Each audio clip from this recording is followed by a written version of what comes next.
তাআলা যদি এই দেশের খেদমত করার সুযোগ আমাদেরকে দেন, তাহলে এক মিনিটের জন্য আপনার কর্মস্থল ছেড়ে রাস্তায় আসতে হবে না দাবি আদায়ের জন্য। জনগণের সহযোগিতা পেলে, আল্লাহ তাআলার আসমানি সাহায্য পেলে ইনশাআল্লাহ এটা সম্ভব।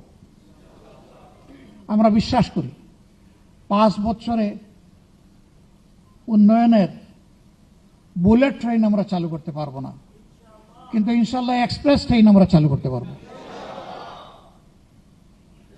এক সময় বুলেট ট্রেনও চালু হবে ইনশাআল্লাহ।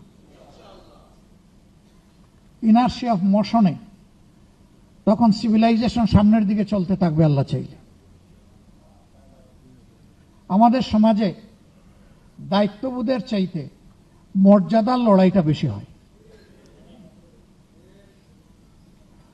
আমি যদি দায়িত্ববোধের সাথে আমার দায়িত্বটা পালন করি, মর্যাদা আমার পিছনে গোলামের মতো লেগে থাকবে। দুনিয়ার মানুষ মর্যাদার চিন্তা করে না,